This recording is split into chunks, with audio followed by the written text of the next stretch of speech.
parar, se organizar, casinha fechada, né, janelinhas fechadas e tudo que envolve nesse sentido. Nas quintas-feiras, a gente tem o quadro Não Pira, todo mundo sabe disso, eu estava aqui esperando a resolução de alguns problemas que já foram resolvidos, portanto, a partir de agora, você acompanha o quadro especial de hoje.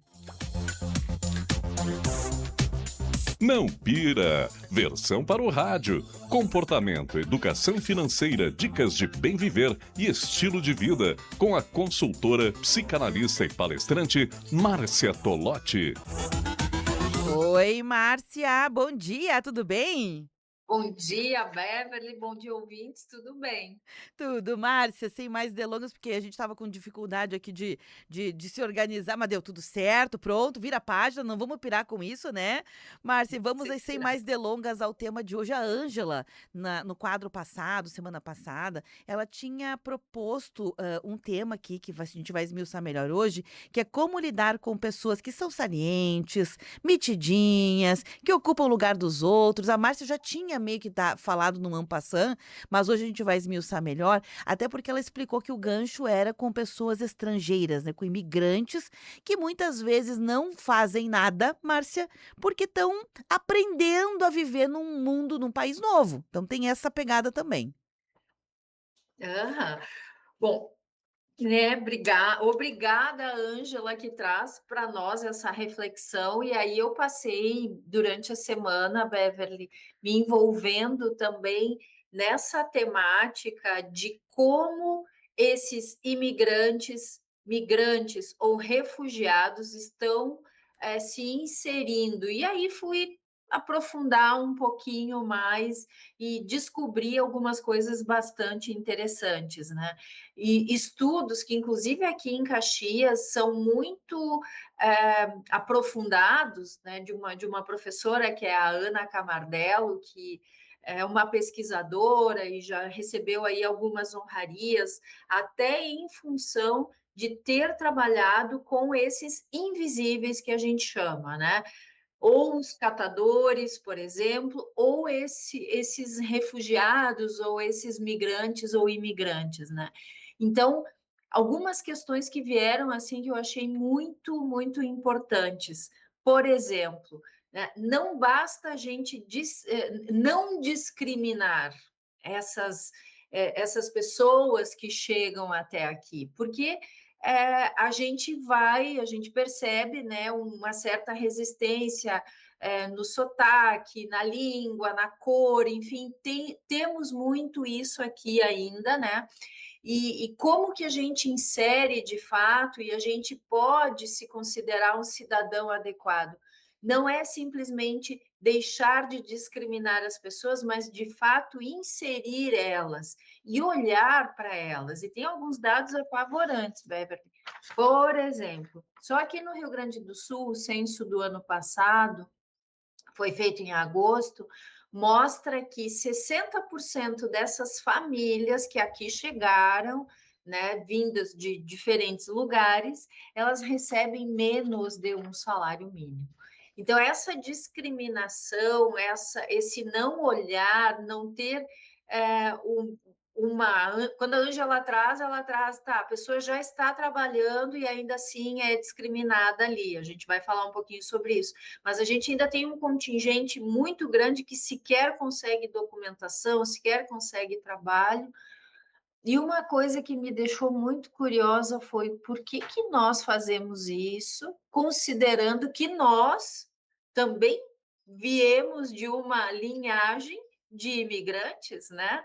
Quer dizer, não éramos daqui, também somos estrangeiros. Então, que coisa, né, Beverly, de a gente não conseguir ter uma sensibilidade e um olhar, sendo que há poucas gerações atrás, todos nós também passamos por esse processo, né? Uhum.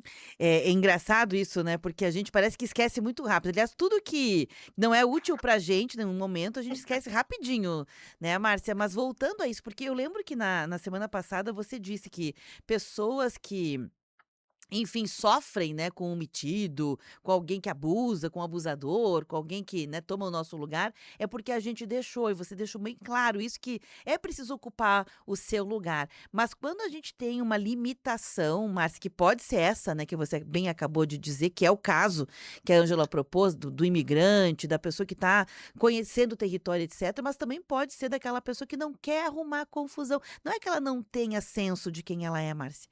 Tem gente que só pensa o seguinte: "Não vale a pena". Porém, nessa de não vale a pena, e tá tudo bem que não vale a pena, você parece que permite que essas pessoas vão criando corpo, elas vão ficando Aham, grandonas, né. é. E o que que acontece? Essas relações de poder que acabam se dando, né, dentro das famílias, dentro das empresas, dentro da sociedade como um todo, elas, quer dizer, se eu não exerço um determinado poder, alguém está exercendo sobre mim. Então, que lutas, né? É o que tu está trazendo, que lutas, que batalhas vale a gente travar sem a gente pirar, né? Então, a gente vai ter que estar muito emocionalmente bem para que a gente consiga muitas vezes se posicionar. Vamos pensar que é um posicionamento, fica mais fácil às vezes de a gente entender, né? Então, sim, tem pessoas que diante de uma pressão e de uma disputa de poder, a pessoa recua, outras enfrentam, né? Então a gente tem basicamente esses dois funcionamentos, ou fuga ou luta. Isso é instintual nosso, né? Então tem pessoas que vão para a luta e que vão dizer: não, peraí, esse espaço é meu e aqui eu posso ocupar e eu tenho esse direito, e tem pessoas que vão fugir. Quando a gente se acomoda, a gente foge. Então, essa discriminação, porque tu precisa estar te validando e te referendando para que o outro não te esmague. E isso é um processo que nem sempre a pessoa tem energia suficiente para isso, tem vontade ou repertório emocional para fazer isso. Né? E quando alguém com mais poder percebe que, seja por comodidade ou por não ter muita potência para fazer isso, a pessoa esmaga. Então, é esse poder exercido aí nas mais diversas instâncias. Isso não é só para imigrante, a gente vê com a mulher, a gente vê com os idosos, a gente vê com a criança, quer dizer, é a síndrome do pequeno poder. Se eu tenho um pequeno poder e eu não tenho lá uma inteligência emocional muito evoluída, eu vou usar esse pequeno poder para me sentir melhor e diminuir o outro. E, infelizmente, tem funcionado muito por aí. Márcia, você já deu a dica aqui no âmbito pessoal. O que, que a gente, como pessoa, num lugar como esse, pode fazer, pode pensar, de maneiras que a gente pode reagir. Mas também é necessário, neste quadro aqui, a gente abordar, nessa finaleira aqui, que há lugares, Márcia, em que não é do campo pessoal que a atitude tem que vir. Ela até pode vir, mas não tem que vir, não é uma obrigação. Talvez a obrigação seja da liderança, né, das hierarquias possíveis. Vou dar um exemplo claro no ambiente profissional, né, no ambiente profissional, se percebe um comportamento como esse, né, de pessoas ou de uma pessoa, e se deixa que as pessoas se resolvam. Não é correto. Naquele momento não é correto. Na família, com criança, né, com vulneráveis, tem o adulto que é o responsável. O que eu quero dizer? Tem coisas que é do foro pessoal e tem coisas que é do foro da hierarquia. Uhum, uhum. Vamos pensar em empresas, né? Hoje a gente tem a NR1, que é essa norma que traz aí um olhar para a questão das relações mais saudáveis dentro das empresas. E um dos riscos que existe é a questão do assédio moral, por exemplo.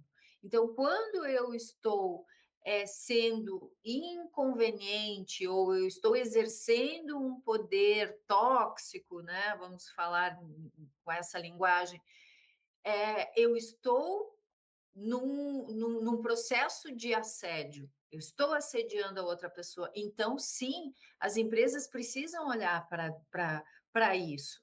E agora isso é lei, isso está gerando multa, isso está gerando assim passivos trabalhistas. Então, a gente, então, por bem ou por mal, vamos ter que olhar para isso. Eu inseri lá uma pessoa, um PCD, uma pessoa de mais idade, um imigrante. Como é, não é só dar a vaga e ok, está aqui, ó, comprovo que eu estou na cota que eu preciso estar. Não é só isso.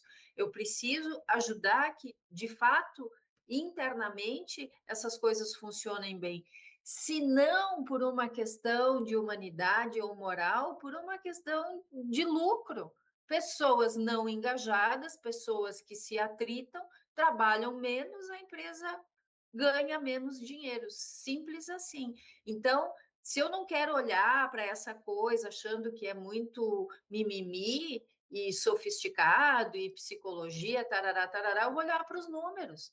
E os números me mostram, e comprovadamente, que, né, um ambiente saudável gera mais lucro, um ambiente ruim gera prejuízo, pronto. Então, sim não só de interesse, como de responsabilidade das lideranças. E se não tem nada disso, só a questão da fofoca, por exemplo, Beverly, uma pessoa falar mal da outra é outro risco psicossocial lá que vem com a batida da NR1. A empresa precisa ter uma comunicação fluida, clara e não ruim. Então, são muitas vertentes que a gente resolve fácil. Vamos ajudar as pessoas a ter um autoconhecimento, um jeito de funcionar melhor e uma interação melhor? Ok. Isso é papel da liderança? É. Isso gera lucro para a empresa? Sim. Isso faz com que as pessoas trabalhem melhor? Com certeza absoluta. Por isso que a gente tem esse espaço aqui para mostrar que tanto no âmbito pessoal quanto no âmbito empresarial, a gente pode ter relações melhores, uma vida mais leve, e todo é a história do ganha-ganha, né? Então não pira. Leva para dentro da tua empresa, para dentro da tua instituição, para dentro da tua família, um funcionamento onde as pessoas se respeitem, se escutam e que consigam conviver num processo harmônico. Isso gente, é o equilíbrio mínimo que a gente tem que ter na vida. Perfeito. Márcia, obrigada pelas orientações. Um abraço para você. Obrigada, tchau, tchau. Até. Márcia Tolotti, nossa consultora para os assuntos que envolvem aqui comportamento e outras cositas mais. Não pira. Não pira! Versão para o rádio. Comportamento, educação financeira, dicas de bem viver e estilo de vida com a consultora psicanalista.